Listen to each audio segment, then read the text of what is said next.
धन्यवाद धन्यवाद धन्यवाद ईश्वर. पवित्र पवित्र परम पवित्र थोर सनातन आमच्या जिवंत देवा, आकाश पृथ्वी आणि सर्व काही उत्पन्न करणारा आमच्या स्वर्गीय बापा, प्रभू येशू ख्रिस्ताच्या पवित्र नावात आम्ही तुझ्या चरणाशी येतो, तुला उंचवितो, तुला धन्यवाद देतो, तुझी स्तुती प्रशंसा करतो. आज या दुपारच्या समयी तुझ्या चरणाशी एकवटलंस म्हणून आम्ही तुझे मनापासून आभार आणि उपकार मानतो. तुझ्या पवित्र वचनांवरती मनन करीत असताना आमच्या हृदयाचा ठाव घे दे. माणसांचं बोलणं ऐकण्यासाठी आणि कोणाला किती बायबलचं ज्ञान आहे पाहण्यासाठी आम्ही इथं आलेलो नाही. परात्पर देवाची आमची भेट व्हावी म्हणून आम्ही इथं आहोत. प्रभू, तुला भेटण्यासाठी आम्ही आलेलो आहोत.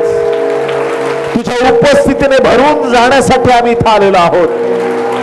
आमचा देव किती महान आहे याचा नव्याने आम्हाला अनुभव यावा. तुझ्या मिठीत येण्यासाठी आज आम्ही इथं आलो आहोत. ताबा घे प्रभू या सभेचा. माणसाचं नको, फक्त तुझा गौरव होऊ दे. आमच्याशी बोल आणि तुझं बोलणं आम्हाला कळू दे. तुझ्या पवित्र आत्म्याच्या सामर्थ्याने प्रभू या मीटिंगचा ताबा तुझ्या हाती घे. आमच्याशी बोल देवा तुझ्या गौरवासाठी. ही सर्व प्रार्थना उद्धारक येशूच्या गोड पवित्र आणि सर्वोच्च नावात मागतो म्हणून पिते ऐक. आमेन आमेन आमेन. हालेलुया. प्रभूची स्तुती असो. जन्मल्या दिवसापासून ह्या दिवसांपर्यंत आत्तापर्यंत अनेकांनी आपल्यावरती उपकार केलेले आहेत. असंख्य असे उपकार आपल्या जीवनावरती आहेत. आईने आपल्यावरती उपकार केले, भावांनी बहिणींनी उपकार केले, आणि म्हणूनच देवाचे अभिषिक्त महान सेवक नारायण वामन टिळक हे त्यांच्या गीतातून म्हणतात, पुष्कळ अजूनी उणा प्रभू मी, पुष्कळ अजूनी उणा, खंडी तुनरती नाही फेडिले, बंधू भगिनींच्या ऋणा प्रभू मी पुष्कळ अजूनी उणा. मी एवढा उणा आहे देवा की माझ्या भावांनी बहिणींनी आईने वडिलांनी माझ्या आप्तगणांनी नातेवाईकांनी माझ्यावर जे उपकार केलेत ते उपकार फेडण्यासाठी मी उणा आहे आणि ते उपकार मी फेडू शकत नाही. कितीतरी वेळा आपण अडचणीत सापडतो आणि अडचणीत सापडल्याच्या नंतर आपल्याला असं वाटतं की भावाने मदत करावी, आणि मग आपण भावाला सांगतो बहिणीला सांगतो, ताई ग माझ्याकडे असा असा प्रॉब्लेम झाला आहे, माझ्या जीवनात अशी समस्या झाली. आणि मग ते भावंड सांगतात, अरे भिवू नको, मी आहे ना, तुझा भाऊ अजून जिवंत आहे, काळजी करू नको. भाऊ मदतीला येतो आणि मग इतकं मनात बरं वाटतं की माझी बहीण माझ्या मदतीला आली, माझा भाऊ माझ्या मदतीला आला, माझे लोक माझ्या मदतीला आले. आणि त्यावेळेस मनुष्य एकदम भारावून जातो आणि असं वाटतं की आपल्यावर किती लोकांचं हे प्रेम आहे, आणि त्यातल्या त्यात आईचं तर एवढं प्रेम आहे की म्हणजे मला तरी वाटतं की ह्या जन्मात आपल्या आईबापाचं ऋण आपण फेडू शकत नाही. एवढं प्रेम त्या आईचं आपल्या लेकरांवरती असतं, त्या बापाचं आपल्या लेकरांवर असतं. मग हे सगळं आपल्या आजूबाजूचे जे देवाने ठेवलेले लोक आहेत, आपला परिवार आहे, त्यांच्या प्रेमाबद्दल देवाला धन्यवाद. आमेन. बरं, कधी कधी असं पण होतं, आता मी सांगितलं तुम्हाला की भावाचं बहिणीचं प्रेम एवढं खूप मदतीला धावून येतात. कधी कर्ज झालं, कधी आजारी पडलो, कधी संकटात असलो, कधी टेन्शनमध्ये, तणावात, सगळ्या गोष्टीत मदतीला धावून येतात. पण कधी असं पण होतं की भावाला 50 फोन करून पण भाऊ येत नाही. बहिणीला हाक मारली तरी बहीण ऐकल्यासारखं करते आणि मध्येच म्हणते मला जमणार नाही, कधी कधी म्हणते मला ऐकायलाच नाही आलं, तू मला बोलवलं. देवाच्या प्रिय लोकांनो, कधी कधी असं घडतं, रक्ताचे नाते आपल्याला विसरून जातात.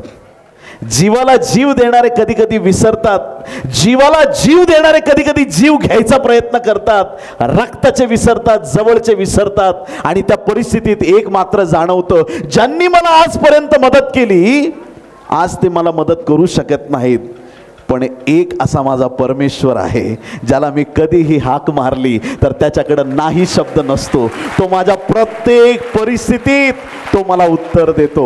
मी हाक मारतो तेव्हा माझा देव धाव घेतो आणि माझी परिस्थिती बदलतो. माझ्या दुःखात, संकटात, आडी अडचणीमध्ये, माझ्या टेन्शनमध्ये, माझ्या तणावात कोणी येऊ न येऊ, माझा येशू आल्याशिवाय राहत नाही. प्रभूला धन्यवाद. हालेलुया. म्हणा येशू आय लव्ह यू. येशू एवढं प्रेम आमच्यावर कुणीच करत नाही प्रियांनो. हालेलुया. मग कधी कधी काय होतं की काही गोष्टी जीवनात ना खूप सोप्या असतात, खूप सोप्या. काही गोष्टी जीवनात थोड्या सोप्या असतात, थोड्या कठीण असतात. काही गोष्टी कठीण असतात. आणि सगळ्यात शेवटचा प्रकार आहे, काही गोष्टी जीवनामध्ये अशक्य असतात. कशा असतात? अशक्य, होऊच शकत नाही. काही गोष्टी आपल्या जीवनात अशा असतात की त्या गोष्टी अशक्य असतात. आणि मग ज्यावेळेस त्या गोष्टी अशक्य आपल्याला दिसतात, ही गोष्ट माझ्या जीवनात घडणं कठीण आहे, मुश्किल आहे, होऊ शकत नाही, अशक्य गोष्टी ज्यावेळेस आपल्याला दिसतात, त्यावेळेस आम्ही प्रभूकडे आलं पाहिजे. कारण ना, एक तरुण व्यक्ती येशूकडे आला. भरपूर श्रीमंत होता, धनवान होता भरपूर. प्रभूला म्हणतो, मला स्वर्ग राज्यात जाण्यासाठी मी काय करू? प्रभूने सांगितलं त्याला, असं कर तसं कर, सगळ्या आज्ञा वगैरे त्याला सांगितल्या. आता तो काय बालपणापासून सगळं बायबल वाचणारच होता, चांगल्या घरातला होता, त्याला सगळं बायबल माहीतच होतं. हा प्रभू करतो मी, ते पण करतो मी, हे पण करतो मी, हे पण करतो, ते करतो, सगळं करतो, अजून सांग मी काय करावं. प्रभूने त्याला सांगितलं, जे काही तुझ्याकडे आहे ते सगळं विक, गोरगरिबांना दे वाटून, आणि ये माझ्या मागे. मी तुम्हाला चॅलेंज देऊन सांगतो, त्या दिवशी जर का त्याने संपत्तीचा त्याग केला असता आणि येशूकडे आला असता, तुमच्या आणि माझ्या बायबलमध्ये येशूला 12 नाही, येशूला 13 शिष्य झाले असते. पण त्या दिवशी त्याने काय केलं की आपल्या संपत्तीवरती प्रेम केलं आणि बिचारा मान घालून खाली निघून गेला. लूक याचा 18वा अध्याय 24 ते 27 वचन आपण वाचणार आहोत.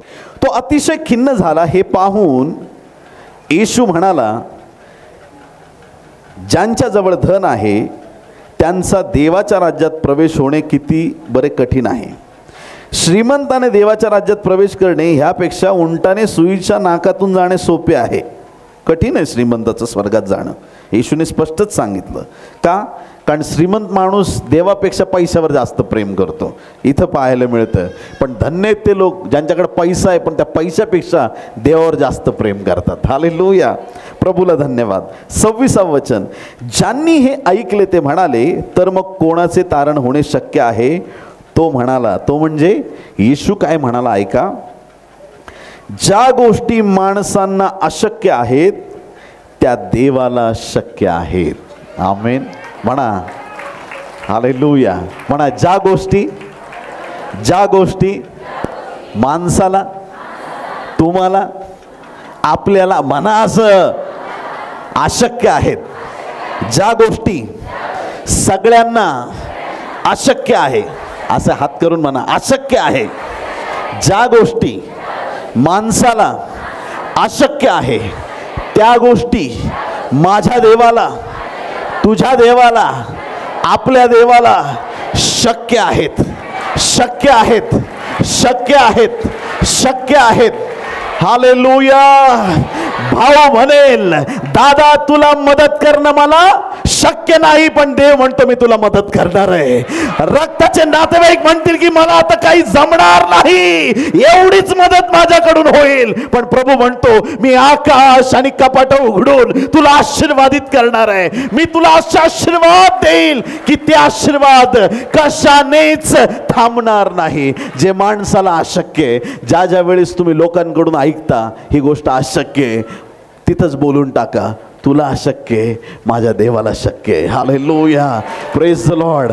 अशक्य गोष्टी शक्य करणाऱ्या देवाकडे आपण आलेलो आहोत. अशक्य गोष्टी जो शक्य करतो त्या परमेश्वराच्या चरणाशी तुम्ही आणि मी आलेलो आहोत. ज्या ज्या वेळेस आपल्या जीवनात एखादी गोष्ट आपल्याला कठीण वाटते, अशक्य वाटते, त्यावेळेस आमच्या दृष्टांतामध्ये आम्ही प्रभूला सहभागी केलं पाहिजे. आमचे जे स्वप्न आहेत, आमच्या ज्या इच्छा आहेत, त्यामध्ये आम्ही प्रभूला पहिलं स्थान देणं गरजेचं आहे. बोलो येशू मसीह की. जगाला जे अशक्य आहे, आमच्या देवाला ते शक्य आहे. जे मला आणि तुम्हाला अशक्य आहे, ते सगळं देवाला शक्य आहे. देवाच्या प्रिय लोकांनो, बायबलमध्ये अशी काही उदाहरणं आहेत की ज्या उदाहरणांमध्ये आपण पाहू शकता की काही लोकांनी देवावरती मनापासून विश्वास टाकला नाही. माणसाचा विचार करण्याची रीत असते. एखाद्या गोष्टीत मनुष्य प्रयत्न करतो, अपयशी ठरला ना की त्याला असं वाटतं की मला नाही जमलं, जगात कोणालाच जमणार नाही. आपल्या आजूबाजूच्या परिस्थितीकडे पाहून बऱ्याच वेळा आपल्याला गोष्टी कठीण आणि अवघड वाटतात. आजूबाजूच्या विश्वाकडे पाहून, आपल्या आजूबाजूच्या परिस्थितीकडे पाहून बऱ्याच गोष्टी आपल्याला कठीण वाटतात. ज्यावेळेस ख्रिस्त वधस्तंभावर खेळला, वधस्तंभावर जाण्याच्या आधी येशू ख्रिस्ताने 3 वेळा भविष्यवाणी केली होती. किती वेळा? 3 वेळा भविष्यवाणी केली होती की मनुष्याचा पुत्र धरला जाणार आहे आणि तो मारला जाणार आहे. पण एवढं निश्चित आहे की 3ऱ्या दिवशी तो मरणातून परत विजयी होईल. येशू ख्रिस्ताने स्वतःच्या मृत्यूबद्दल, तो वधस्तंभावर मारला जाण्याबद्दल प्रभू येशू ख्रिस्ताने 3 वेळा आधीच भविष्यवाणी केली होती. ज्या प्रभूला विश्वातल्या सर्व गोष्टी ठाऊक आहेत, त्या प्रभूने 3 वेळा आधीच सांगून ठेवलं की येशू ख्रिस्ताने स्वतः सांगितले मी मरणार, पण परत 3ऱ्या दिवशी मरणातून विजयी होणार आहे. आता ज्या वेळेस ही भविष्यवाणी प्रभू येशू ख्रिस्ताने सांगितली किंवा त्याने ते डिक्लेअर केलं, त्यावेळेस देवाच्या प्रिय लोकांना, थोमा पण तिथं होता, सगळे शिष्य तिथं होते, बाकीच्या शिष्यांनी विश्वास ठेवला. येशूच्या पुनरुत्थानावरती बाकीच्या शिष्यांनी विश्वास ठेवला. परंतु ज्या वेळेस थोमाला कळालं येशू मरणातून विजयी झालाय, थोमा काही विश्वास ठेवायला तयारच नाही. बोलो येशू मसीह की. हालेलुया. का नाही विश्वास ठेवला? कारण त्याने कधीच पाहिलं नव्हतं की असं कुणीतरी मरणार आणि स्वतःच कबरेतून बाहेर येणार. येशू आहे तो लाजराला उठवतो हे त्यांनी पाहिलंय, पण येशू ख्रिस्त मरणातून उठलाय कारण की त्याचे कसे हाल हाल झाले आणि कसं ख्रिस्ताला मारण्यात आलं ह्याचा वृत्तांत त्यांना ठाऊक होता. येशू ख्रिस्ताचं बलिदान त्यांनी पाहिलेलं होतं आणि म्हणून त्या परिस्थितीमध्ये थोमाचं मन मानायलाच तयार नाही की येशू मरणातून उठू शकेल. आणि मग थोमाने एक अट घातली. वाचू आपण योहान याचा 20वा अध्याय, योहान 20:24-29. येशू आला तेव्हा 12 जणातील एक म्हणजे दिदुम म्हटलेला थोमा हा त्याच्याबरोबर नव्हता. म्हणजे येशूने शिष्यांना दर्शन दिलं त्यावेळेस सुरुवातीला थोमा त्यांच्यात नव्हता. म्हणून दुसऱ्या शिष्यांनी त्याला सांगितले, आम्ही प्रभूला पाहिले. सगळ्यांनी म्हणा, आम्ही प्रभूला पाहिले. बाकीचे शिष्य थोमाला साक्ष देत आहेत, आम्ही कोणाला पाहिले? प्रभूला पाहिले. आम्ही प्रभूला पाहिले. आता ह्याने पाहिलं नसल्या कारणाने ह्याचा काही विश्वास बसेना. बाकीचे शिष्य सांगतायत त्याला की आम्ही प्रभूला पाहिले, पण त्याने त्यांना म्हटले, त्याच्या हातात खेड्यांचे वण पाहिल्या वाचून, खेडे होते त्या जागी आपले बोट घातल्या वाचून व कुशीत आपला हात घातल्या वाचून मी विश्वास धरणारच नाही. हालेलुया. थोमाला असं म्हणायचंय की जोपर्यंत मी त्याच्या जखमा बघणार नाही, त्याच्या हातात खेळ ठोकले मला माहित आहे, त्याच्या हातांच्या जखमा, त्याच्या कुशीची जखम जोपर्यंत मी चाचपून पाहणार नाही हात लावून, जोपर्यंत मी व्हेरीफाय करणार नाही, जोपर्यंत मी पूर्णपणे त्याला तपासणार नाही, तोपर्यंत मी विश्वास ठेवणार नाही. जोपर्यंत मी त्याला पाहत नाही, जोपर्यंत मी त्याला पाहत नाही की त्याच्या तळ हाताच्या खुणा, जोपर्यंत त्याच्या कुशीची खून मी पाहत नाही, जोपर्यंत मी त्याला हात लावत नाही, तोपर्यंत मी विश्वास ठेवणार नाही. थोमाचा अविश्वास आहे या ठिकाणी. थोमा या ठिकाणी अविश्वास दाखवत आहे.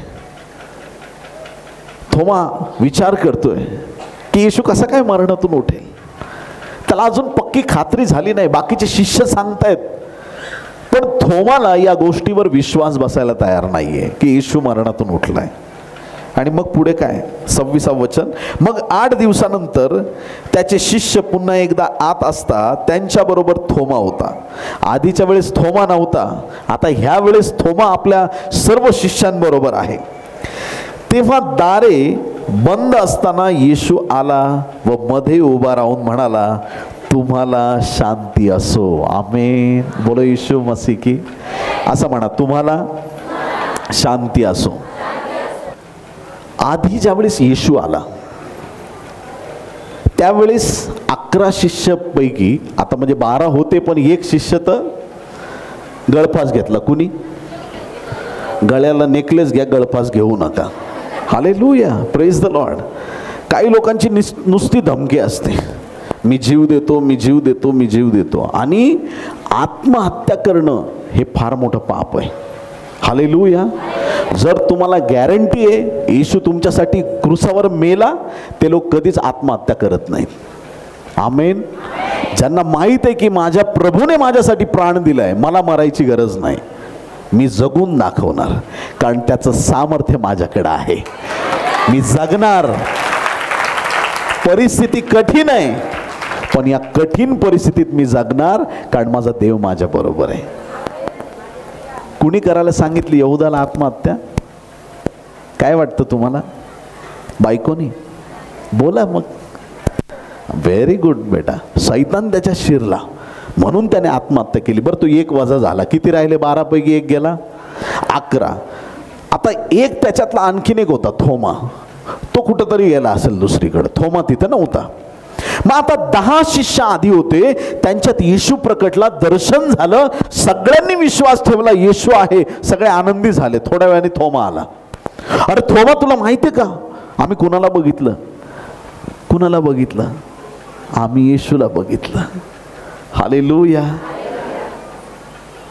ज्यांनी खरंच येशूचा अनुभव घेतलाय ना, ते बेंबीच्या देठापासून ओरडून सांगतात की येशू जिवंत आहे. पण ज्याला विश्वास ठेवायचा नाही, ज्याला विश्वास ठेवायचा नाही, तो हेच म्हणत राहतो, मला नाही माहीत, मी नाही विश्वास ठेवणार. ज्याने अनुभव घेतलाय ते लोक धन्य आहेत. हालेलुया. ज्यांनी विश्वास ठेवलाय ते लोक धन्य आहेत. आणि मग काय,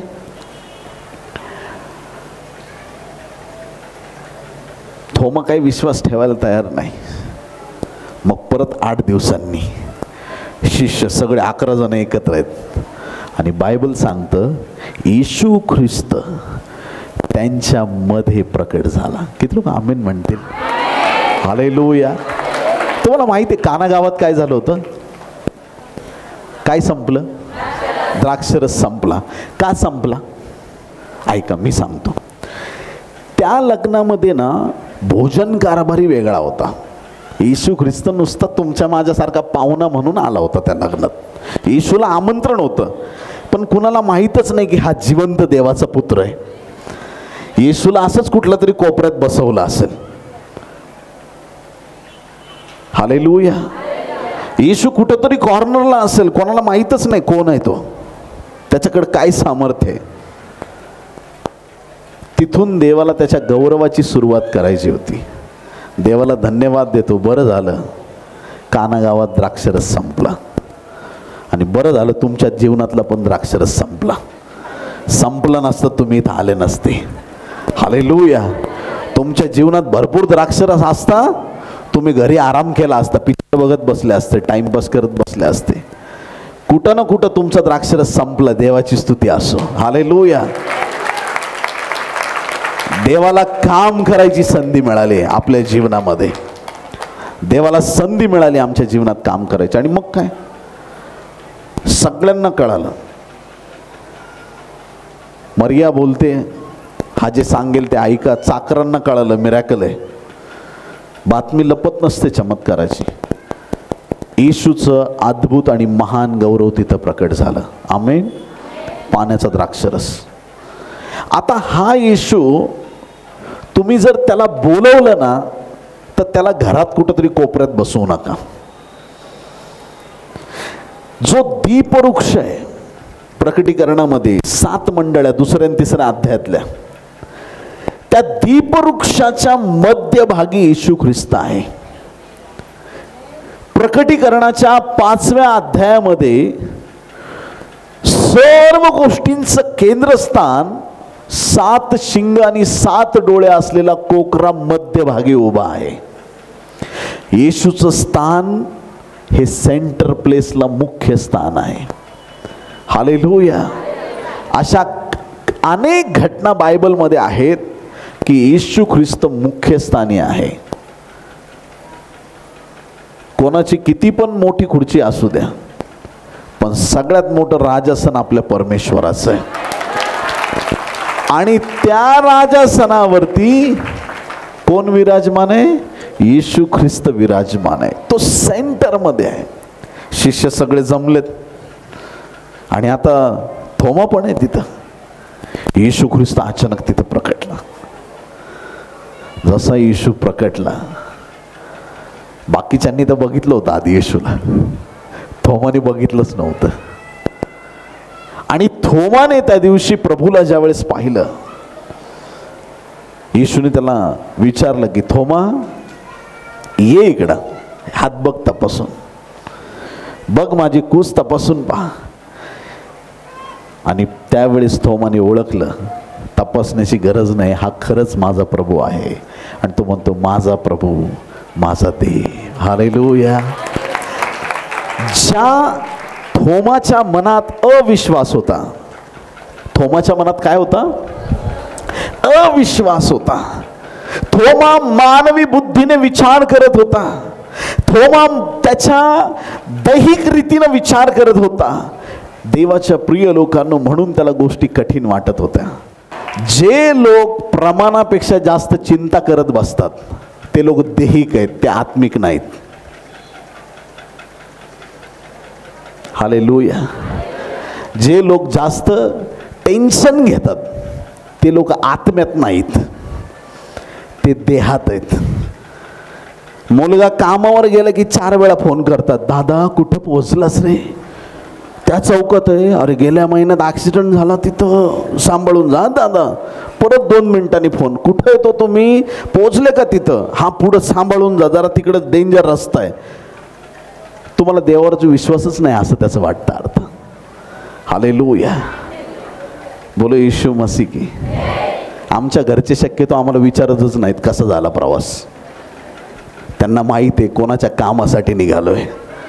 ज्याने बोलवलंय तो सगळं चांगलंच करणार आहे.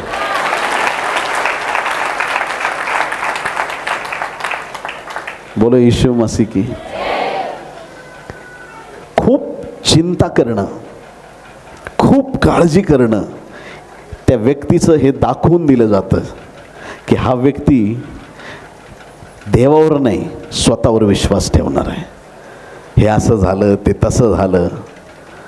रडत बसतात काही लोक, माझ्या घरात खायला नाही, माझं असं झालं, मला पैसे नाही, मला हे नाही, मला ते नाही. काही लोक नुसते रडक्या स्वभावाचे असतात. का? कारण ते देहात आहेत. आणि ज्या आत्मिक क्षेत्रात आहेत, एलियासारखे कावळे येतील त्यांच्यासाठी. हालेलुया. आपण आत्मिक लोक आहोत आणि आत्मिक लोक नेहमी विश्वासात पक्के आणि मजबूत पाहिजे. थोमाला वाटतच नाही येशू जिवंत झालाय. ख्रिस्ताला त्याने पाहिलं, तिथून पुढे त्याने कधीच अविश्वास दाखवला नाही. आणि किती आशीर्वादित आहे आमच्या देशाची भूमी की एवढ्या मोठ्या महान देवाच्या दासाचे पाऊलं भारताच्या भूमीला लागले. कधी असं शांत बसून विचार करत बसतो मी की तेव्हा थोमालाच का पाठवलं? पेत्राला वगैरे तर पाठवायचं, दुसऱ्या शिष्याला थोमाला का पाठवलं? देवाच्या प्रिय लोकांनो, माझं चॅलेंज आहे, माझं ओपन चॅलेंज आहे. जगात जेवढे ख्रिश्चन लोक आहेत, येशूला मानणारे लोक आहेत, त्या सर्व लोकांपेक्षा भारतातले लोक निराळे आहेत प्रियांनो. हालेलुया. भारतामध्ये या शेवटच्या काळात अद्वितीय असा विश्वास लोकांना पाहायला मिळणार आहे. भारतामधून डायनॅमिक प्रीचर्स परमेश्वर या दिवसात तयार करत आहे. जो विश्वास जगात कुठंच पाहायला मिळाला नाही तो भारताच्या भूमीवरती पाहायला मिळणार आहे. का? कारण देवाने योजना केली आणि थोमाला भारतामध्ये पाठवलं. त्याचा अविश्वास असा काढला की त्याला पक्क करून भारतात पाठवलं आणि इथला अविश्वास दूर करण्यासाठी देवाने महान योजना केली. आमच्या या भूमीवर देवाने असे लोक ठेवलेले आहेत की ते येशूसाठी काही करून जातील. किती लोक आमेन म्हणणार आहेत? पक्के विश्वासणारे देवाने इथं ठेवलेले आहेत. हालेलुया. तो विश्वास आमच्या जागृत झाला पाहिजे. सतत चिंता, काळजी, टेन्शन, तणावात न राहता प्रभूवर आमची चिंता आणि काळजी टाकून आम्ही मुक्त झालं पाहिजे. नेहमी मनात एकदम पक्की जाणीव पाहिजे, मला अशक्य पण माझ्या देवाला नाही. एखादी गोष्ट, एखादा चमत्कार तुम्ही देवाकडे मागत असाल, एखादी गोष्ट घडावी म्हणून तुम्ही प्रार्थना करत असाल, कदाचित तुम्ही प्रार्थना करत असाल, देवा मला बरं कर, माझं कर्ज निघून जाऊ दे, माझं टेन्शन निघून जाऊ दे, आडी अडचणीसाठी प्रार्थना करत असाल, ज्याच्या सामर्थ्यापुढं मोठमोठे डोंगर थरथर कापतात, त्या परमेश्वराकडे तुम्ही आलेले आहात. जो परमेश्वर जिवंत, प्रतापी आणि सामर्थ्यवान देव आहे, त्या परात्पर देवाकडे तुम्ही आलेले आहात. सगळं काही देवाला शक्य आहे प्रियांनो. अशक्य शब्द माझ्या देवाकडे नाही. आमेन. हालेलुया. तुमचे प्रॉब्लेम त्याच्याकडे घेऊन या, तुमच्या अडचणी त्याच्याकडे घेऊन या आणि तो तुम्हाला दाखवून देईल की तो अशक्य गोष्टी शक्य करणारा परमेश्वर आहे. तो दया करणारा, तो कृपा करणारा देव आहे. आज घरामध्ये काही गोष्टी तुम्हाला दिसत असतील, एखादा व्यक्ती बदलत नाही, हा सुधारणं अशक्य आहे. बरोबर आहे, तो सुधारणं अशक्य माणसाच्या दृष्टीने, पण परमेश्वर अशक्य गोष्टी शक्य करणारा देव आहे. ज्या गोष्टी आपल्याला अशक्य त्या परमेश्वराला शक्य. जसं आपण थोमाचं उदाहरण पाहिलं, जुन्या करारात आणखीन एक सेवक आहे, महान सेवक आहे, फार महान सेवक आहे, शेतकरी होता शास्त्रेच्या पुस्तकामध्ये. आणि हा सुद्धा सेवक जो आहे त्याने पण जरा देवाची परीक्षा सारखं पाहिल्यासारखं केलं. जसा थोमा विचारतो ना, मला जरा तळ हाताच्या जरा खुणा बघू दे, कुशीच्या खुणा बघू दे, तसंच याने पण देवाकडे चिन्ह मागितलं. एक असा काळ होता की मिद्यानी लोक इस्रायल लोकांचा छळ करत होते आणि ते असा छळ करत होते की त्या छळामध्ये त्यांची सगळी लूट मार ते करत होते आणि इस्रायल लोक खूप टेन्शनमध्ये, तणावात होते. त्या दिवसात लढाईची हिंमत कोणामध्ये नव्हती, पण त्या दिवसात एका देवाच्या सेवकाला परमेश्वराने निवडलं आणि त्याचं नाव होतं गिदोन. सगळ्यांनी म्हणा गिदोन, मोठ्या आवाजात म्हणा. तर या गिदोनाला परमेश्वराने निवडलं. आता गिदोनाला निवडल्याच्या नंतर एक देवदूत स्वर्गातून आला आणि तो देवदूत प्रकट झाला. साधी गोष्ट आहे, काही सोपी गोष्ट आहे. देवदूत म्हणजे काय, आपल्या शेजारच्या घरातून कोणी आलंय का आपल्याकडं, नातेवाईक आले का? अरे स्वर्गातून देवबापाने देवदूत पाठवला. किती मोठा चमत्कार आहे. देवदूत त्याला निरोप घेऊन आला आणि गिदोनाने पण हिंमत बांधली. पण एवढं सगळं झाल्याच्या नंतर परत गिदोन देवाकडं चिन्ह मागतो. वाचूया आपण शास्त्रेचा 6वा अध्याय 36 ते 40 वचनं. मग गिदोन देवाला म्हणाला, तू आपल्या वचनाप्रमाणे माझ्या हस्ते इस्रायलाचा उद्धार करणार असलास तर पहा, मी ह्या खळ्यात कातरलेली लोकर ठेवतो. रात्री फक्त तिच्यावर दहीवर पडून बाकी सर्व जमीन कोरडी राहिली तर तुझ्या वचनाप्रमाणे माझ्या हस्ते तू इस्रायलाचा उद्धार करणार आहेस हे मला कळेल. देवाचा निरोप आलाय, पण याला पक्क करायचं गिदोनाला की खरंच देवच बोललाय का. ज्या वेळेस देव आम्हाला गोष्टी सांगतो की ज्या गोष्टी मानवी दृष्टिकोनातून कठीण आहेत, मिद्यानी लोकांबरोबर युद्ध लढायचं म्हणजे फार कठीण अशक्य गोष्ट आहे. आणि म्हणून परत एकदा तो देवाला विचारतोय, मला एक चिन्ह दे. आणि त्याने काय केलं, त्याच्या शेतामध्ये लोकर घेतली, लोकर, आणि लोकर त्यांनी मध्यभागी ठेवली आणि देवाकडे प्रार्थना केली की देवा, जर तुझी इच्छा आहे की तू मला निवडलंस इस्रायल लोकांची सुटका करण्यासाठी, तर असं दहीवर पडू दे रात्रीतून की लोकर भिजून जाऊ दे आणि आजूबाजूची जमीन कोरडी राहू दे. आणि मग काय, देवाचा चमत्कार. पुढच्या दिवशी तो पाहतो, गिदोन उठतो आणि बघतो लोकर त्याने पिळली, पूर्ण त्याच्यातून पाणी पडलं. अरे वा वा वा. आणि आजूबाजूला बघतोय तर सगळं कोरडं. तर त्याला काय वाटलं माहीत नाही, कदाचित लोकरीने सगळं आजूबाजूचं पाणी ओढून घेतलं की काय, काही त्याच्या मनात आलं असेल. आणि त्याला असं वाटलं की माहीत नाही कुणी केलाय चमत्कार. कितीतरी वेळा आपण देवाच्या चमत्काराला वेगवेगळ्या वाटा देतो. एखाद्याचं ऑपरेशन असलं त्यावेळेस डॉक्टर सांगतात आता आमच्या हातात काही नाही, आता सगळं देवाच्या हातात आहे, सगळं परमेश्वराच्या हातात आहे, तुम्ही प्रार्थना करा, आम्ही आमचे प्रयत्न करतो. आणि मग आपण प्रार्थना करतो, देवा डॉक्टरांच्या हाताने यश दे. आणि मग देव चमत्कार करतो आणि मग तो व्यक्तीचं ऑपरेशन यशस्वी होतं, तो पूर्ण बरा होतो. आणि चर्चमध्ये जाऊन सांगतो मला एकदम देवासारखा डॉक्टर भेटला. कोणासारखा? देवासारखा. माणसाला देव बनवलं. डॉक्टर पुढं लोटांगण, तुम्ही माझे देव आहेत, तुम्ही माझा जीव वाचवला, तुमच्यामुळं मी बरा झालो, तुमच्यामुळं माझा आजार गेला, तुमचा हात खूप चांगला आहे, तुम्हाला यश मिळालं, तुम्ही खूप चांगले डॉक्टर आहेत. डॉक्टरला पण बरं वाटतं.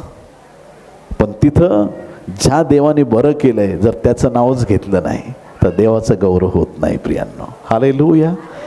ज्यावेळेस आमच्या जीवनात चमत्कार होतात, सैतान गहू पेरला जात असताना निधन पेरून जातो. आणि मग त्यावेळेस मनात शंका कुशंका आणल्या जातात आणि आम्हाला वाटतं की ही गोष्ट कठीण आहे, अशक्य आहे, कसं घडलं. आणि परत एकदा गिदोनाचं मन विचलित झालेलं आहे. आणि गिदोन देवाला म्हणतो, 39 वचन, मग गिदोन देवाला म्हणाला माझ्यावर रागवू नकोस. का रागवू नको? आता मी पुढे जे बोलणार आहे गिदोनाला वाटलं ते मी डायरेक्ट बोललो तर देव रागवल, म्हणून आधीच परमिशन काढून घेतली. माझ्यावर, सगळ्यांनी म्हणा, माझ्यावर रागवू नकोस. देवाची परमिशन काढली, माझ्यावर रागवू नकोस, मला आणखी एकदाच बोलू दे कृपया. ह्या लोकरीने मला आणखी एकदाच प्रतिती पाहू दे, ह्या केपेस लोकर तेवढी कोरडी राहू दे आणि साऱ्या जमिनीवर दहीवर पडू दे. परत एकदा त्याने देवाची परीक्षा पाहिली. देवा आता असं कर की लोकर तेवढी कोरडी राहू दे आणि आजूबाजूची जमीन भिजून जाऊ दे दहीवराने. देवाकडे त्यांनी प्रार्थना केली, जर तू असं केलं तर मी विश्वास ठेवेल की तुम्हाला बोलवलंयस या इस्रायल लोकांच्या सुटकेसाठी आणि तू माझ्याद्वारे काम करणार आहे. आणि मग काय देवाच्या प्रिय लोकांनो, 40 वचन, त्या रात्री देवाने तसेच केले, म्हणजे ती लोकर मात्र कोरडी राहिली व सगळ्या जमिनीवर दहीवर पडले. बोलो येशू मसीह की. त्याने देवाला चिन्ह मागितलं आणि ते चिन्ह परमेश्वराने दिलं 2 वेळा. थोमा पण चिन्ह मागतोय, मला त्याचे हात पाहायचे. आज देवाकडे आम्ही ही प्रार्थना करायची, आम्हाला थोमासारखं आणि गिदोनासारखं करू नकोस. किती लोक आमीन म्हणणार आहेत? हालेलुया. देव बोलला म्हणजे आम्ही विश्वास ठेवला पाहिजे. प्रभूच्या कामावर आम्ही विश्वास ठेवला पाहिजे, प्रभूच्या सामर्थ्यावर आम्ही विश्वास ठेवला पाहिजे, पवित्र आत्म्याच्या कार्यावर आम्ही विश्वास ठेवला पाहिजे. कारण की मनुष्य लबाडी करू शकतो पण देव कधी लबाडी करत नाही प्रियांनो. तो सत्य परमेश्वर आहे, तो बोलला म्हणजे गोष्टी घडल्याशिवाय राहत नाहीत. त्याच्याकडे सामर्थ्य आहे, त्याच्याकडे अलौकिक सामर्थ्य आहे. त्या सामर्थ्याच्या द्वारे तो अद्भुत आणि महान योजना प्रकट करतो, त्याचा गौरव तो प्रकट करतो. देवाकडे आज आम्ही आलोय, पण आज आम्ही जर देवाकडून काही अपेक्षा करतो तर त्यावेळेस आम्ही आमच्या मनात पक्का विश्वास ठेवला पाहिजे की प्रभू हे काम करणार आहे. परमेश्वर कार्य तेव्हा करतो जेव्हा तुम्ही विश्वासात पक्के आणि मजबूत असता. पण जर तुमचा विश्वास ढासळला चमत्कार नाही होऊ शकत. तुमच्या चमत्कारासाठी तुम्ही स्वतः जबाबदार आहात. किती लोक आमेन म्हणतील? तो तुम्हाला छोटं काम सांगेल, मोठं काम तो करणार आहे. हालेलुया. तो म्हणेल विश्वास धर, मी तुझ्यासाठी डोंगर ढळवणार आहे. विश्वास तू धर, मी तुझ्यासाठी मुर्दे उठवणार आहे. विश्वास तू धर, मी तुझ्यासाठी तांबडा समुद्र दुभागणार आहे. तू विश्वास धर, मी लाजराला बाहेर काढणार आहे. तू विश्वास धर, मी तुझ्यासाठी अद्भुत काम करणार आहे. लहान गोष्टी तो आम्हाला करायला सांगतो. तो फक्त एवढंच सांगला, रांजण पाण्याने बोला भरा. बस. जास्त शहाणपणा, जास्त हुशारी करायची नाही. त्याने सांगितलं ना पाण्याने भरा, तर ते पाण्याने भरायचं. आपलं एवढंच काम आहे. पाण्याचा द्राक्षरस करणं त्याचं काम आहे. हालेलुया. जे आमचं काम आहे ते आम्ही नीट केलं, त्याला शिकवायची गरज नाही. देवा तू असं कर आणि देवा तू तसं कर. तो जे सांगतो ते आम्ही ऐकत नाही, म्हणून चमत्कार घडत नाहीत. त्याच्या शब्दांवर आम्ही पूर्ण विश्वास टाकत नाही, म्हणून चमत्कार घडत नाहीत. आणि चमत्कार त्या लोकांच्या जीवनात घडतात ते देवा तू फक्त बोल, मी करायला तयार आहे. फक्त सांग मला, तू इशारा कर, मी ते करायला तयार आहे. असे चमत्कार होतात त्यांच्या जीवनात. थांबत नाहीत. अद्भुत गोष्टी घडतात. Super natural. तो फक्त सांगेल धोंड ढकलून बाजूला करा. करायचं कशाला डोकं लावायचं आपण? त्याला दुर्गंधी येत असेल, 4 दिवस झालेत, कशाला प्रभू असं सांगतो? आता आजपर्यंत आम्ही एकदा बंद केलं का उघडत नाही कोणाला. कशाला प्रभू सांगतो? तू उघड रे, गप्प कर तुझं तोंड. बोलो येशू मसीह की. आपलं डोकं नाही चालवायचं. प्रभूने सांगितलं ना धोंड उघड, बस ढकलून टाकायची बाजूला. प्रभू सांगतो ते ऐकायला तयार झालं पाहिजे. लोकांनी धोंड ढकलली, लाजराला उठवायचं काम येशूने केलं. हालेलुया.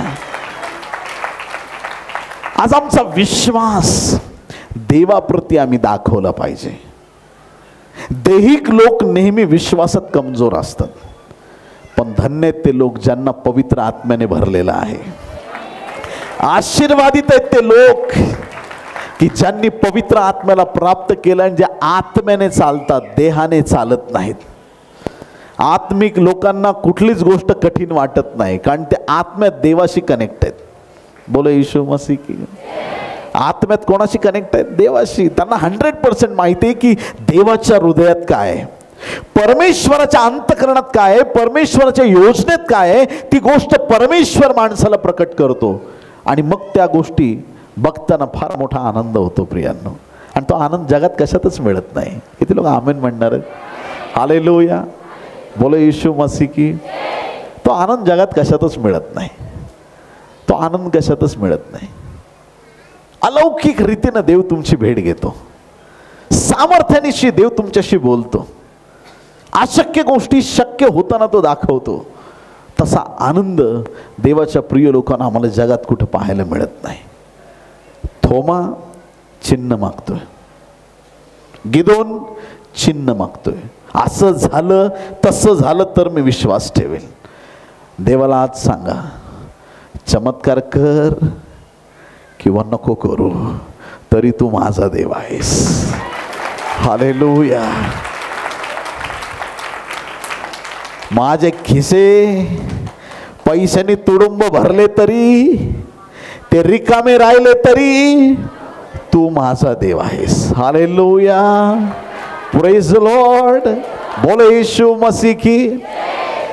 मी जे संदेश सांगतो ना तुम्हाला, म्हणजे असं जे देव मला बोलायला लावतो ना, मी ते स्वतः जगतो, म्हणून मला सांगताना खूप आनंद वाटतो. देवाने माझ्यावर एवढी दया केली आहे का ते सांगण्यात मला देवाचं फार मोठं गौरव पाहायला मिळतं. हालेलुया. तुम्ही आनंदी आहेत? हालेलुया. आम्हाला काही मिळो अगर न मिळो, पण प्रत्येक परिस्थितीत एकसारखा विश्वास ठेवायचा. दिवसाप्रमाणे आमचा विश्वास कमी जास्त होता कामा नये. पैसा खूप आला मग विश्वास वाढणार, कमी झाला मग कमी होणार. परीक्षेत पास झाल्यावर विश्वासात मी प्रबळ झालो, नापास झालो कमजोर झालो. जगात माझ्याबरोबर काही हो, पण माझा विश्वास देवावरती पक्का राहणार आहे. ती माझ्या जीवनाची एक बाजू आहे. तिकडं काय व्हायचंय ते, देवाला काय करायचंय ते करू दे, पण देवा मी तुझा हात धरलाय, मी तो सोडणार नाही. काही हो प्रभू, मी तुझ्यापासून दूर जाणार नाही. थोमाने अविश्वास दाखवला. गिदोन एक प्रकारचा अविश्वासच दाखवतोय. चिन्ह दे, चिन्ह दे, चिन्ह दे. एकदा देवदूताने येऊन सांगितलंय ना, परत चिन्हाची काय गरज आहे. काही लोकांना सवय असते, जर देवाने आम्हाला एक दृष्टांत दिला असला, आमचा दृष्टांत आम्ही पक्का धरून राहिलं पाहिजे. जर एकदा देवाची वाणी आमच्या कानावरती आलेली आहे, ती वाणी आम्ही पक्की धरून राहिली पाहिजे. आमच्या जीवनातील चढ उतारांमुळे देवावरील आमचा विश्वास एक कणही कमी होता कामा नये.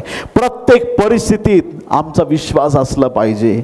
देवा मला माहिती आहे मी एकटा गेलो तर अशक्य आहे, पण तू माझ्याबरोबर आला तर शक्य आहे. हालेलुया.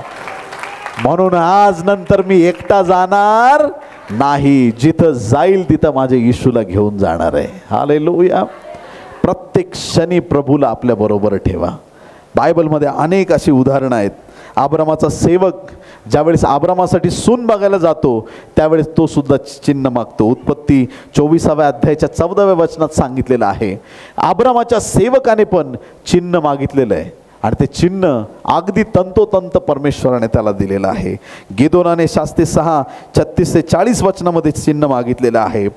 आहाज याला देखील यशाया 7वा अध्याय 11व्या वचनामध्ये आहाजाला परमेश्वराने चिन्ह दिलेलं आहे. हिजकिया राजा, दुसरे राजे 20वा अध्याय 10-11 वचनामध्ये शंकू यंत्राबद्दलचं तो चिन्ह त्याने मागितलं, त्याला परमेश्वराने चिन्ह दिलेलं आहे. मत्तयाच्या 4थ्या अध्यायामध्ये 1 ते 10 वचनामध्ये आणखीन एक जण आहे, येशू ख्रिस्ताला चिन्ह मागतो. कोण होता तो? उंचावरून उडी मारायला लावली येशूला सैतान. अत्यंत उंच ठिकाणी प्रभूला घेऊन गेला. खरंच तू देवाचा पुत्र असशील, इथून खाली उडी टाक. आधी तर म्हटलं धोंड्याच्या भाकरी कर. समजा आपण तिथं उभे आहेत आणि सैतान येशूला सांगतोय धोंड्याच्या भाकरी कर, म्हणजे काय वेडेपणा. अरे तो जीवनाची भाकर आहे. येशू ख्रिस्त जीवनाची भाकर आहे. अरे त्या रानावनात ज्यांनी मान्ना खाल्ला होता ते मेले, संपले. पण किती धन्य आहेत आम्ही की आम्हाला जीवनाची वरून उतरलेली भाकर आम्हाला मिळाली आहे, आणि त्या भाकरीला भाकर करायला सांगतो.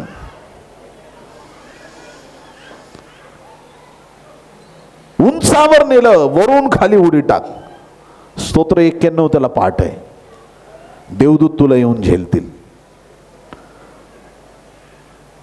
येशूने उडी टाकली असती तर झेललं असतं की देवदूतांनी. दगडाच्या काय भाकरी करता? अरे मातीपासून मानव घडवला, दगडापासून भाकर करणं काय त्याला कठीण आहे का? केली असती प्रभूने, पण प्रभू तसं करणार नाही. का?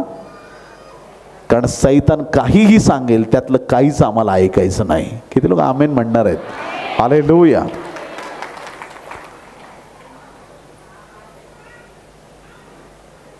तिसऱ्या खेपेस तो परीक्षा बघतो आणि येशू ख्रिस्ताला म्हणतो, जगातलं वैभव दाखवतो आणि म्हणतो जर तू मला नमन करशील तर हे जगातलं सगळं काही वैभव मी तुला देऊन टाकेल.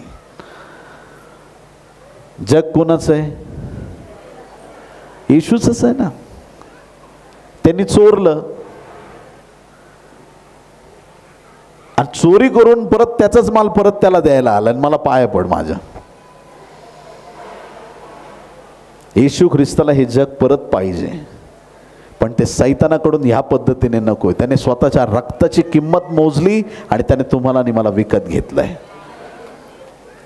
त्याच्या अनमोल रक्ताद्वारे त्याने तुम्हाला आणि मला विकत घेतलेलं आहे. सैतान येशूला चिन्ह मागत आहे.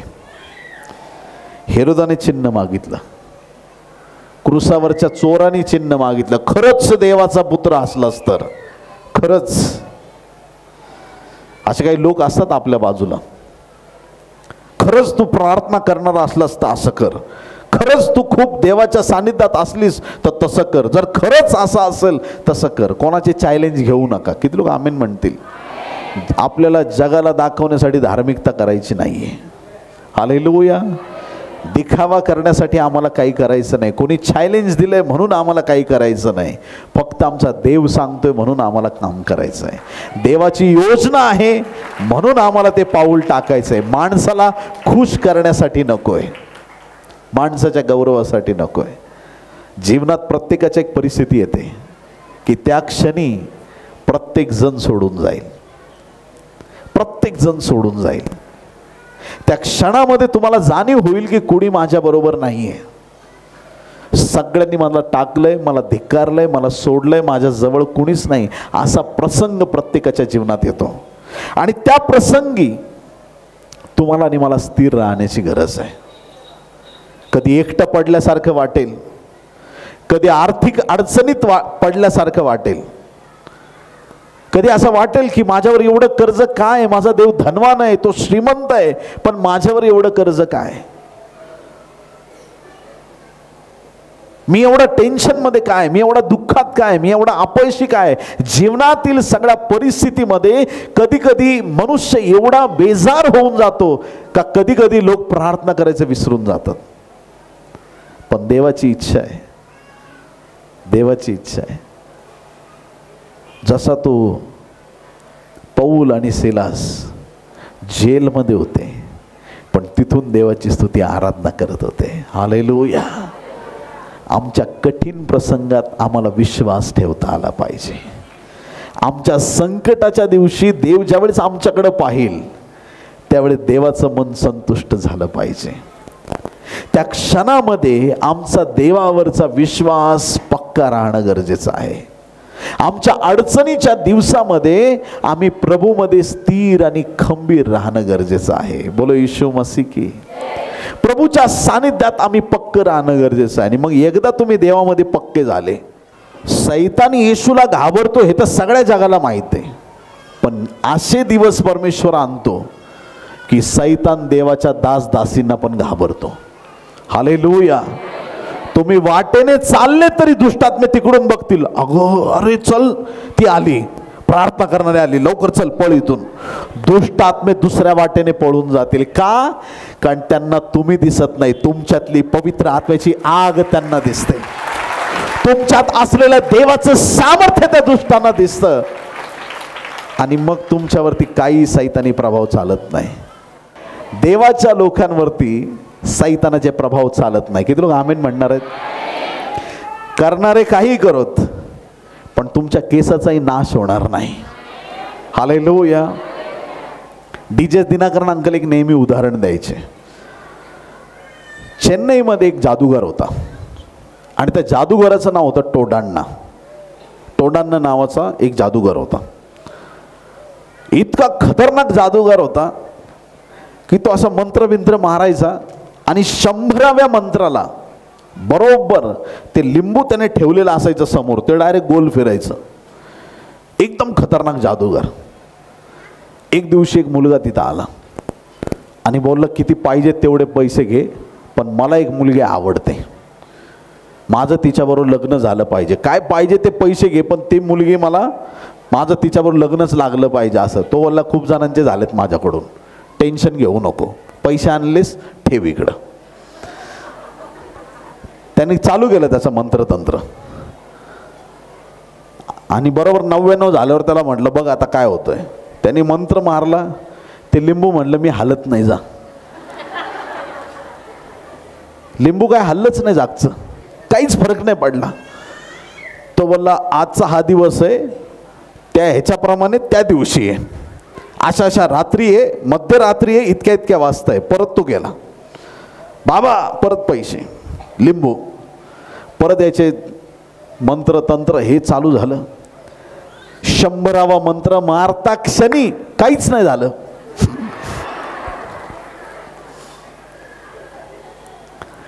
तो म्हणला याच्यापेक्षा जालिम रात्र एक काम होणार, बोललं तुझं. परत बोलवलं, परत तेच तेच तेच तेच. लिंबू म्हटलं मी काय हलत नसतो, बाकी कुणासाठी पण सांग, पण ज्याच्यासाठी चाललं त्याच्यासाठी हलणार नाही. मग या मांत्रिकांनी शेवटी कंटाळून विचारलं, त्या काय रे त्या पोरीचं नाव?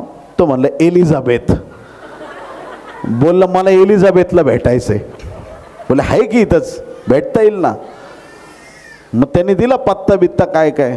मग हा बिचारा गेला, म्हणलं एलिझाबेथ माझं नाव टोडन नाही.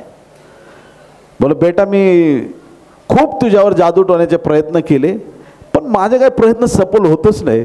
ती म्हणली मी येशूची दासी आहे.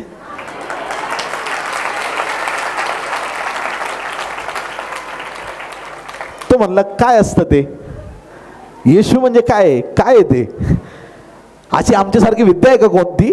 ही खूपच भन्नाट विद्या आहे, एकदम खूप मोठी विद्या आहे. माझ्याकडे 18 गुरुची विद्या आहे, त्याच्यापेक्षा मोठी विद्या आहे का ती? ती म्हटली 18 गुरुची तुझी विद्या असेल, पण हा गुरूंचा गुरु आहे, राजांचा राजा आहे, प्रभूंचा प्रभू आहे, हा सामर्थ्यवान देव आहे, त्याचं नाव येशू ख्रिस्त आहे. अच्छा, मला सांगशील का तुझ्या येशूबद्दल? सांगते. पूर्ण सुवार्थ सांगितली. डोळ्यातून अश्रूच्या धारा वाहायला लागला. म्हणलं बेटा थोडा वेळ थांब. घरी गेला, 18 गुरुची विद्या पोत्यात भरून घेऊन आला. चल म्हटला माझ्या संगती. सगळं नदीत फेकून दिलं. आज नंतर मी येशूचा प्रचार करणार. हालेलुया. काही वर्षांपूर्वी टोडन्ना, म्हणजे टोडन्ना पास्टर आहेत ते आता, त्यांची मीटिंग आपल्या धारावीत झाली होती. माझे वडील त्या मीटिंगमध्ये होते. त्यांनी स्वतः अटेंड केली ती मीटिंग. मी कुठं बाहेर होतो मीटिंगला, पण म्हणजे भारतात हे काम चालू आहे. किती लोक आमीन म्हणतील? कधी कधी ना आपल्याला कळतच नाही आपल्याबरोबर कोण आहे. सैतानला कळतं, आपल्याला कळत नाही आपल्याबरोबर कोण आहे.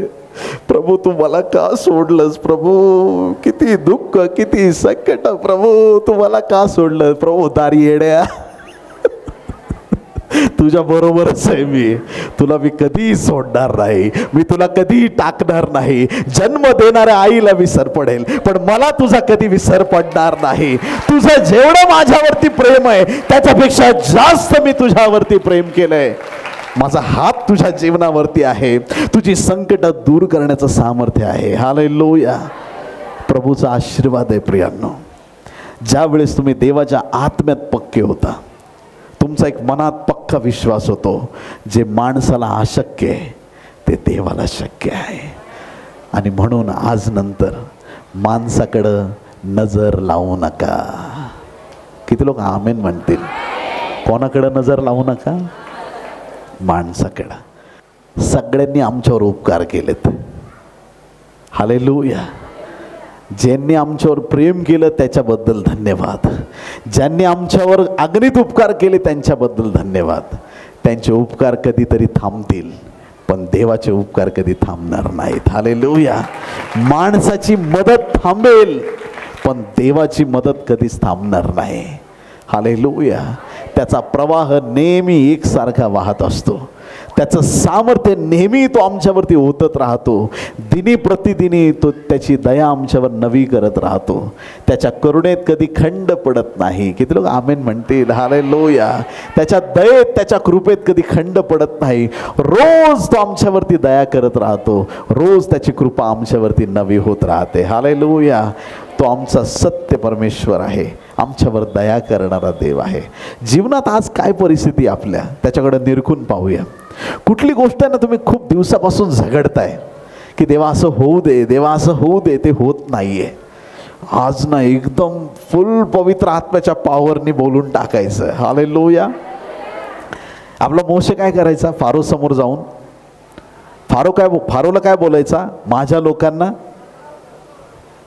जाऊ दे. सगळ्यांनी म्हणा माझ्या लोकांना, माझ्या लोकांना. असा हात ठेवून म्हणा माझ्या लोकांना जाऊ दे, माझ्या लोकांना जाऊ दे, माझ्या लोकांना जाऊ दे. जसा मोशे फारोला आज्ञा देत होता माझ्या लोकांना जाऊ दे, तसं तुमच्या आजारांना तुम्ही आज आज्ञा द्यायची. हालेलुया. तुमच्या समस्येला तुम्हाला आज्ञा द्यायची. मोशेचा देव तुमच्या बरोबर आहे. हालेलुया. ज्या देवाने तांबडा समुद्र दुभागला, हालेलुया, तो देव तुमच्या बरोबर आणि माझ्या बरोबर आहे. तो परमेश्वर तुमच्या जीवनातले तांबडे समुद्र आज दुपारी दुभागणार आहे. हालेलुया. अशक्य गोष्टी तो शक्य करणार आहे. काय कठीण आहे, काय कठीण आहे. यहोशावाला युद्ध लढताना जर त्या दिवशी रात्र झाली असती, परत दुसऱ्या दिवशी युद्ध लढावं लागलं असतं आणि वैरी पळून गेले असते, युद्धाचा निकाल काय असता समजलं नसतं. यहोशावाची हिंमत जबरदस्त होती. यहोशावाने कुणाला आज्ञा केली?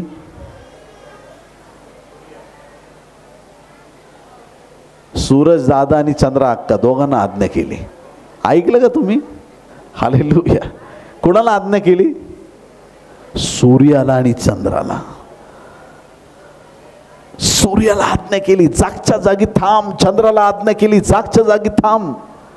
ह्याच्या आधी बायबलमध्ये कुठं लिहिलेलं नाही की कधी सूर्य थांबला, चंद्र थांबला, किंवा त्या दिवसामध्ये असं युज्युअली असं सहज घडत होतं की सूर्याला चंद्राला कुणी थांबवू शकतं. नाही,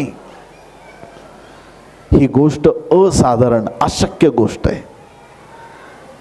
आज्ञा त्याने दिली, पण थांबवणारा परमेश्वर आहे.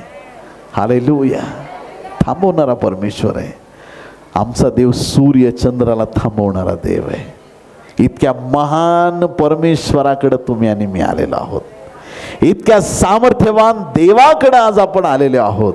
आणि मग ह्या देवाकडे किती असीम सामर्थ्य आहे, ते सामर्थ्य आपण ओळखूया. वर आकाशात जा, ते सूर्य चंद्र तारे सगळ्यांवर त्याचा कंट्रोल आहे. पृथ्वीवर कुठेही बघा, सगळ्या गोष्टीवर त्याचा कंट्रोल आहे. अशी कुठली गोष्ट नाही की ती देवाच्या नियंत्रणाच्या बाहेर गेली. सर्व गोष्टींवरती परमेश्वराचा ताबा आहे. अशा जिवंत देवाकडे तुम्ही आणि मी आलेलो आहोत. आज देवाकडे ही एक प्रार्थना करूया प्रियांनो. देवाकडे विनंती करूया की प्रभू माझ्या जीवनाचा ताबा घे. जे माणसाला अशक्य आहे ते देवाला देवाला देवाला देवाला देवाला देवाला देवाला